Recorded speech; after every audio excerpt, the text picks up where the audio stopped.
Out उसमें हमने single बस देखी थी। जो सिंगल बस सिस्टम होता है वास्तव में यूज नहीं होता जनरेटिंग स्टेशन के जो स्विच यार्ड होते हैं उनमें, क्योंकि इसके बहुत सारे डिसएडवांटेजेस हैं। मान लीजिए अगर ये बस खराब हो गई, इस बस में कोई फॉल्ट आ गया, तो यहाँ से सप्लाई पूरी तरीके से बंद हो जाएगी, आगे नहीं जा पाएगी। तो वास्तव में जो पावर जनरेटिंग प्लांट होते हैं उनके पास जो स्विच यार्ड होता है उसमें ज़्यादातर डबल बस सिस्टम यूज होता है, यानी इसमें दो बस होती हैं, एक हो गई मेन बस 1 और दूसरी हो गई मेन बस 2। तो इसको समझ लेते हैं, इसका कनेक्शन कैसे होता है। ये हमारा ट्रांसफार्मर है, यहाँ से हमारे 3 लाइन कंडक्टर आगे बढ़ते हैं सर्ज अरिस्टर से होते हुए। कितना करंट जा रहा है उसको मेजर करने के लिए करंट ट्रांसफार्मर के थ्रू ये जाते हैं। उसके बाद ये चले जाते हैं हमारे 3 कंडक्टर गैंग ट्री पे, इसको बोलते हैं गैंग ट्री। अब ट्रांसफार्मर से कितना वोल्टेज मिल रहा है उसको मेजर करने के लिए यहाँ पे लगे होते हैं हमारे वोल्टेज ट्रांसफार्मर। करंट ट्रांसफार्मर की तरह वोल्टेज ट्रांसफार्मर होते हैं, जैसा हमने पिछले वीडियो में भी देखा था। और ये पैरेलल में कनेक्ट होते हैं। पैरेलल मतलब एक कंडक्टर इनका लाइन से कनेक्ट होगा, लाइन टर्मिनल से, और दूसरा कंडक्टर इनका अर्थ से होगा। बीच में वोल्ट मीटर लगा होगा जिससे हमको वोल्टेज पता लगता रहेगा। फिर ये कंडक्टर कंटिन्यू होते हैं दूसरी गैंग ट्री पर। ये रही दूसरी गैंग ट्री। यहाँ से यह कंडक्टर जैसे ट्रांसफार्मर 1 का जो 3 कंडक्टर्स हैं वो दोनों बस पे कनेक्ट होते हैं, एक मेन बस 1 पे और दूसरा मेन बस 2 पे। तो दोनों तरफ ये जाते हैं कनेक्शन। तो यहाँ से कनेक्शन नीचे उतरेगा या आइसोलेटर पे। आइसोलेटर के बाद सर्ज अरिस्टर लगा है, सर्ज अरिस्टर के बाद यह लगा हुआ करंट ट्रांसफार्मर, इस बस में कितना करंट जा रहा है ये मेजर करने के लिए। उसके बाद सर्किट ब्रेकर, और उसके बाद फिर आइसोलेटर अगेन, और फिर ये पहली बस में। इसी तरीके से यही कनेक्शन दूसरी बस में भी चला जाएगा। वही सीक्वेंस होगा, isolator, surge arrester, current transformer, circuit breaker, isolator, और ये दूसरी बस में। तो ये कनेक्शन दोनों तरफ गया हुआ है, इस बस में भी गया हुआ है और इस बस में भी गया हुआ है। अगर ये दोनों सर्किट ब्रेकर ऑन है तो ये वाली बस भी एनर्जाइज होगी सेम वोल्टेज से, और सेम वोल्टेज से ये वाली बस भी एनर्जाइज होगी। ये बस पूरी कंटिन्यू होती है आगे तक। इसी तरीके से जो दूसरा ट्रांसफार्मर है उसके कनेक्शन भी दोनों बस तक जाएंगे, बिल्कुल सेम यही तरीके से। यहाँ से होते हुए ये पहली बस पे जाएंगे और यहाँ से होते हुए ये दूसरी बस पे जाएंगे। तो जनरली ये सारे सर्किट ब्रेकर ऑन रहेंगे तो ये वाली बस भी एनर्जाइज रहेगी और ये वाली बस भी एनर्जाइज रहेगी। जैसे कि जनरेटिंग स्टेशन के पास हमने कंसीडर करा है कि 11 केवी पे जनरेशन हो रहा है और 220 केवी पर हम वोल्टेज को स्टेप अप करके आगे ट्रांसमिट कर रहे हैं। तो इन दोनों बस के ऊपर 220 किलोवोल्ट जो है वोल्टेज होगा। अब इससे हमें लाइन को आगे भेजना है, तो मेन बस 1 से भी हम कनेक्शन को आगे भेजेंगे सर्किट ब्रेकर के थ्रू, और मेन बस 2 से भी हम कनेक्शन को ये आगे भेजेंगे। तो मान लीजिए ये सर्किट ब्रेकर बंद है तो यहाँ से सप्लाई चली जाएगी, और अगर ये सर्किट ब्रेकर बंद है तो यहाँ से सप्लाई चली जाएगी। और अगर दोनों सर्किट ब्रेकर ऑन है तो दोनों तरफ से सप्लाई आगे ट्रांसमिशन लाइन में जाएगी। ये रही हमारी ट्रांसमिशन लाइन की फर्स्ट सर्किट। इसी तरीके से दूसरी सर्किट के लिए भी हमने वही कर दिया है। ये बस 1 से लेके हम सप्लाई को भेज रहे हैं इधर, बीच में सर्किट ब्रेकर लगा है ऑफ करने के लिए या ऑन करने के लिए। इसी तरीके से मेन बस 2 से भी हम सप्लाई को आगे कंटिन्यू कर रहे हैं। ये ट्रांसमिशन लाइन के ऊपर ये फर्स्ट सर्किट हो गई, यहाँ पे 3 लाइन कंडक्टर हो गए, और ये दूसरी सर्किट हो गई, यहाँ पे 3 लाइन कंडक्टर हो गए। अब डबल बस सिस्टम का फायदा क्या है। मान लीजिए हमारा ट्रांसमिशन लाइन पे लोड है वो तो रहता ही है। मान लीजिए हमारे ये वाले सर्किट ब्रेकर में फॉल्ट आ गया तो क्या होगा, तो हमारी जो ट्रांसफार्मर 2 से जो सप्लाई आ रही है वो यहाँ से इस वाली बस पे जाना तो बंद हो जाएगी, लेकिन ये वाली बस पे वो सप्लाई आ रही होगी तो वो आगे कंटिन्यू कर जाएगी। मान लीजिए इसमें फॉल्ट आया तो यहाँ से सप्लाई बस 1 पे जाना बंद हो गई, लेकिन बस 2 के थ्रू वो आगे कंटिन्यू कर जाएगी। तो हमारी कंटिन्यूटी बनी रहेगी। कभी भी ऐसा नहीं होगा कि हमारी जो सप्लाई है पूरी तरीके से बंद हो जाए।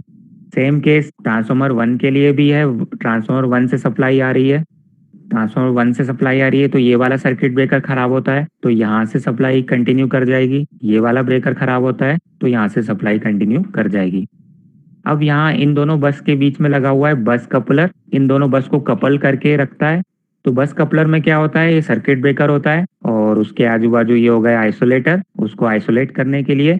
और बस 1 से बस 2 में या बस 2 से बस 1 में कितना करंट जा रहा है उसको मेजर करने के लिए लगे होते हैं करंट ट्रांसफार्मर। और ये जो लगे हैं ये हमारे हैं पोस्ट इंसुलेटर। पोस्ट इंसुलेटर का वर्क क्या है फ्रेंड्स, जैसे हमारे ये आइसोलेटर और ये बस के बीच में काफी ज्यादा डिस्टेंस है, हमें कंडक्टर को कंटिन्यू करके इधर तक लाना है, तो वो अर्थ के कांटेक्ट में ना आ पाए, बिल्कुल सेफली यहाँ तक आ पाए, तो उसके लिए ये फोर्स इंसुलेटर होते हैं। बस ये इसको यहाँ पर सपोर्ट करके रखते हैं। तो जब डिस्टेंस ज्यादा बढ़ जाता है तो पोस्ट इंसुलेटर का वहाँ पर यूज होता है। दिखते ये सर्ज अरिस्टर की तरह है, लेकिन ये सर्ज अरिस्टर नहीं होते हैं, जस्ट इंसुलेशन का काम करते हैं और हमारे कंडक्टर को होल्ड करने का काम करते हैं। बस कपलर के अंदर करंट ट्रांसफर का होना बहुत ज़्यादा ज़रूरी है। इससे पता लगता रहता है कि इन दोनों बस के बीच में कितना करंट फ्लो कर रहा है। मेंटेनेंस के टाइम बस कपलर का काफ़ी ज़्यादा यूज़ होता है। जैसे मान लीजिए मुझे ये वाले जो सर्किट ब्रेकर है, SF6 सर्किट ब्रेकर यूज़ होगा, पिछले वीडियो में हमने डिस्कस करा था। इसको मेंटेनेंस करना है, मान लीजिए इसकी गैस लीक हो गई, गैस को रिफिल करना है, तो शेड्यूल मेंटेनेंस हमारा जो रेगुलर मेंटेनेंस होता रहता है वो करना है।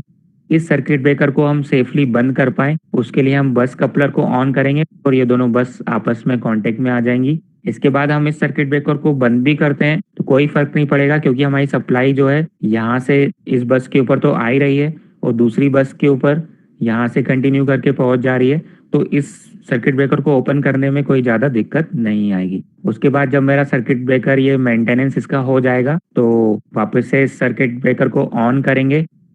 ऑन करेंगे तो हमारी सप्लाई इधर भी जा रही है और इधर भी जाने लगेगी। इसके बाद हम बस कपलर को बंद कर सकते हैं।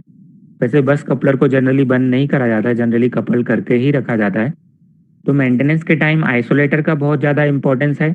आइसोलेटर का क्या इंपॉर्टेंस है, जैसे मुझे इस सर्किट ब्रेकर का मेंटेनेंस करना है तो मैं यहाँ पर दोनों आइसोलेटर को ओपन कर दूंगा। तो जैसे ये दोनों आइसोलेटर ओपन हो गए हैं, अब मैं इस सर्किट ब्रेकर के ऊपर इजीली वर्क कर सकता हूँ। इसी तरीके से करंट ट्रांसफार्मर के ऊपर भी इजीली वर्क कर सकता हूँ। इसे रिपेयर करना है तो भी वो कर सकता हूँ, और किसी भी कंपोनेंट को इसके अंदर मैं इसको इजीली वर्क कर सकता हूँ। भले ही ये मेरी बस चार्ज हो, इसके ऊपर वोल्टेज हो, तब भी कोई दिक्कत नहीं है। यहाँ पे आइसोलेटर ओपन है और इसके ये वाले जो टर्मिनल होते हैं इनको अर्थ कर दिया जाता है। अर्थ इसलिए कर दिया जाता है ताकि इनके ऊपर जो चार्ज बचा रह गया है, क्योंकि 220 किलो वोल्ट पे हमने इसको कट करा था, तो हो सकता है इसके ऊपर 50 किलो वोल्ट इसके ऊपर वोल्टेज रह जाए, चार्ज रह जाए। तो अगर हम इसको टच करेंगे तो सडनली हमको शॉक लग सकता है, इसलिए हम इनके ये वाले जो टर्मिनल्स हैं इनको मेंटेनेंस से पहले ही अर्थ कर देते हैं, तो पूरा का पूरा चार्ज जो है वो अर्थ में चला जाता है और इनका वोल्टेज हो जाता है 0। अब हम सेफली वर्क कर सकते हैं। इस पूरी असेंबली को बोलते हैं बे। तो बे के अंदर हम सारे एलिमेंट को रखने की कोशिश करते हैं अपनी डिजाइनिंग के टाइम, ताकि हम आइसोलेटर को ओपन करें तो उसके अंदर जो एलिमेंट है उनको सेफली रिप्लेस कर पाए या उनका मेंटेनेंस कर पाए। तो इसी तरीके से फ्रेंड्स, मान लीजिए इस ब्रेकर को मुझे मेंटेन करना है तो बस कपलर से पहले इनको कनेक्ट कर दूंगा, दोनों लाइन को चार्ज हो जाएंगी। मेरी ट्रांसफार्मर से सप्लाई इधर आ ही रही है और यहाँ पे सप्लाई जा रही है। मान लो उस टाइम ये ब्रेकर भी ओपन पड़े हैं तो मेरे बस कपलर के थ्रू दोनों बस चार्ज हैं, तो इस सर्किट ब्रेकर को मैं इजीली ओपन कर सकता हूँ। जब इसको ओपन कर दूंगा और फिर आइसोलेटर को ओपन कर लूंगा, इसका मेंटेनेंस करने के बाद इसको वापस से सर्विस में ला सकता हूँ, तो रेगुलर हमारी सर्विस चलती रहेगी। तो जैसा कि हमने पिछले वीडियो में सर्ज अरिस्टर को देखा था, सर्ज अरिस्टर क्या करता है, सडन जो वोल्टेज बढ़ जाता है उसको क्या कर देता है, अर्थ कर देता है। ये एक प्रकार का नॉन लीनियर रेजिस्टेंस है जिसका रेजिस्टेंस नॉर्मल वोल्टेज के लिए बहुत ज्यादा हाई रहता है, लेकिन जैसे ही वोल्टेज एक लिमिट से ज्यादा बढ़ जाता है तो उसका जो रेजिस्टेंस है वो क्या हो जाता है, कम हो जाता है, और हमारा जो कंडक्टर है वो अर्थ के कांटेक्ट में आ जाता है और उससे पूरा का पूरा करंट जो है वो अर्थ के अंदर चला जाता है। तो इसको बोलते हैं सर्ज अरिस्टर। ये सर्किट ब्रेकर के पास हमने बे के अंदर लगाए हैं। जरूरी नहीं है हर डिजाइन में इन्हें लगाया जाए, ये डिपेंड करता है कि कितने सर्ज प्रोड्यूस हो रहे हैं सिस्टम में, वहां पर इन सर्ज अरिस्टर्स को लगाया जाता है। और सर्ज अरिस्टर को खास तौर पर ट्रांसफार्मर के पास लगाया जाता है, क्योंकि जो सर्ज आ रहे हैं, दो प्रकार के सर्ज होते हैं, लाइटनिंग सर्ज और switching surge. Lightning surge friend जो होते हैं वो जब खराब वेदर में जो ट्रांसमिशन लाइन के ऊपर या सब स्टेशन के किसी टावर के ऊपर अचानक से बिजली गिर जाती है आसमान से, तो सिस्टम का वोल्टेज बहुत तेजी से बढ़ जाता है कुछ मिली सेकेंड्स के अंदर, तो वो हाई वोल्टेज ट्रांसफार्मर तक ना पहुंचे, इसलिए यहाँ पर सर्ज अरिस्टर्स को लगाया जाता है। क्योंकि जो सर्ज हैं, चाहे वो स्विचिंग सर्ज हो चाहे वो लाइटनिंग सर्ज हो, ट्रांसफार्मर की वाइंडिंग में पहुंचेंगे। ट्रांसफार्मर की वाइंडिंग में पता है हमें इंसुलेशन लगा होता है, तो इंसुलेशन के ऊपर इतना ज्यादा वोल्टेज स्ट्रेस पड़ेगा कि हो सकता है वो इंसुलेशन खराब हो जाए, उसको बोलते हैं इंसुलेशन पंचर। तो ट्रांसफार्मर के इंसुलेशन पंचर होने के चांसेस बढ़ जाते हैं सर्ज की वजह से। लाइटनिंग सर्च तो आप समझ गए होंगे। अब मैं आपको समझाता हूँ स्विचिंग सर्च क्या होता है। इसको मैं आपको एक बहुत ही बढ़िया एनिमेशन के थ्रू समझाता हूँ स्विचिंग सर्च क्या होता है। तो दोस्तों स्विचिंग सर्च को समझने के लिए हम अपने इलेक्ट्रिकल सिस्टम को कंपेयर करते हैं वाटर सप्लाई सिस्टम से, या मान लीजिए गैस सप्लाई सिस्टम है। तो ये पाइप के थ्रू कोई भी फ्लूइड जा रहा है और यहाँ पर एक वॉल्व है इसको ओपन और क्लोज करने के लिए। तो मुझे सप्लाई को रोकना है तो जनरली मैं क्या करूंगा, अपने वॉल्व को क्लोज कर दूंगा। और जैसे ही हम वॉल्व को क्लोज करेंगे तो क्या होगा, अगर मान लीजिए फ्लूइड यहाँ से आ रहा है और इधर जा रहा है तो यहाँ वाले पार्ट में बहुत ज्यादा प्रेशर अचानक से बढ़ जाएगा इस तरीके से। और फिर यह जो प्रेशर बना है इस पर्टिकुलर एरिया में, सिस्टम में इलास्टिसिटी होने की वजह से ये बाउंस बैक भी करेगा और ये इस तरीके से सिस्टम में ट्रेवल कर सकता है। तो जहां जहां ये सर्ज जा रहा है ये अपने साथ हाई प्रेशर को लेकर जाएगा और वीक पॉइंट पे हो सकता है कि जो हमारा पाइप है वो बर्स्ट हो जाए। तो यह होते हैं स्विचिंग सर्ज। सेम इसी तरीके के सर्ज हमारे इलेक्ट्रिकल सिस्टम में भी बनते हैं। जैसे हम ब्रेकर को ऑफ करते हैं तो वहां से जो वोल्टेज सर्ज है वो प्रोड्यूस होते हैं और वो काफ़ी स्पीड से ट्रेवल करते हैं सिस्टम में। तो उनके ट्रांसफार्मर तक पहुंचने के चांसेस ज़्यादा होते हैं। तो वह ट्रांसफार्मर तक ना पहुंचे या जनरेटर्स तक ना पहुंचे, इसलिए इन तरीके के इक्विपमेंट्स के पहले सर्ज अरिस्टर को लगाया जाता है। अब इलेक्ट्रिकल सिस्टम में तो सर्ज अरिस्टर्स को लगाया जाता है जो सडनली उसको अर्थ कर देते हैं एक्स्ट्रा पोटेंशियल को। मैकेनिकल सिस्टम में भी कि जो हमारी गैस लाइन है, वाटर पाइपलाइन है, ये बर्स्ट ना हो उसके लिए सेफ्टी वॉल्व को लगाया जाता है। सेफ्टी वॉल्व के अंदर क्या होता है, इस तरीके का स्प्रिंग बॉल अरेंजमेंट होता है। तो ये बॉल जो है वो काफी प्रेशर से यहाँ पर लगी होती है स्प्रिंग द्वारा, और जैसे ही उस लिमिट से ज्यादा प्रेशर बढ़ता है तो ये ओपन हो जाता है और एक्स्ट्रा गैस या एक्स्ट्रा लिक्विड को ये वहां से पास कर देता है ताकि ये प्रेशर को रिलीव कर पाए। तो इसको बोलते हैं प्रेशर रिलीव वॉल्व। तो सेम इसी प्रकार से इलेक्ट्रिकल सिस्टम में भी मैंने बताया फ्रेंड्स सर्ज बनते हैं। जैसे ही हम इस सर्किट ब्रेकर को ओपन करेंगे तो यहाँ पोटेंशियल अचानक से बढ़ जाएगा और ये ट्रेवल कर सकता है ट्रांसफार्मर की तरफ, इसलिए ट्रांसफार्मर के पास सर्ज अरिस्टर का लगा होना जरूरी है। जरूरी नहीं है ये स्विचिंग सर्ज सब स्टेशन के अंदर ही प्रोड्यूस हुए हों, ये इसके अगले सब स्टेशन से भी प्रोड्यूस होकर इस सब स्टेशन तक आ सकते हैं। तो ये बे के अंदर सर्ज रजिस्टर लगे हों ये जरूरी नहीं है। ये डिपेंड करता है डिजाइनर्स के ऊपर, वो किस तरीके से सिस्टम को डिजाइन करना चाहते हैं, कितनी सिस्टम की सिक्योरिटी रखना चाहते हैं। लेकिन सर्ज रजिस्टर का जो लगाना है वो कंपलसरी होता है यहाँ जहाँ ट्रांसमिशन लाइन हमारी कनेक्टेड है जस्ट सब स्टेशन से, चाहे वो सप्लाई जा रही हो चाहे वहाँ से सप्लाई आ रही हो। और ट्रांसफार्मर के पास सर्ज रजिस्टर का लगा होना बिल्कुल ज़रूरी होता है।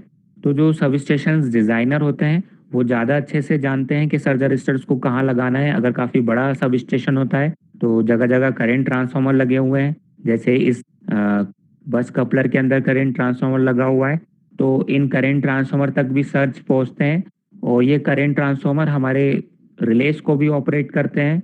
जैसे कोई फॉल्ट आता है, अचानक से करंट बढ़ता है, तो ये सब स्टेशन की जो मेन बिल्डिंग है उसमें जो रिले लगे होते हैं वहाँ तक सिग्नल पहुँचाते हैं और सर्किट ब्रेकर को बंद करने के लिए ट्रिपिंग सिग्नल जनरेट करने में हेल्प करते हैं।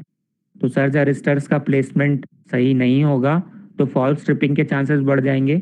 हो सकता है स्विचिंग सर्ज की वजह से ही हमारा जो सर्किट ब्रेकर है वो ओपन हो जाए और सप्लाई बंद हो जाए।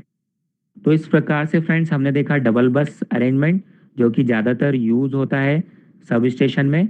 ऐसा नहीं है कि यही यूज़ होता है, और भी अरेंजमेंट्स होते हैं। टोटल 6 प्रकार के जो बस अरेंजमेंट होते हैं, जिसमें हमने सिंगल बस अरेंजमेंट तो पिछले वीडियो में देख ही चुके हैं और डबल बस अरेंजमेंट में भी देख लिया। तो हम अगले वीडियो में कोशिश करेंगे कि जो दूसरे प्रकार के बस अरेंजमेंट होते हैं वो भी आपको समझाएं। फ्रेंड्स यह वीडियो सीरीज आप लोग को बहुत पसंद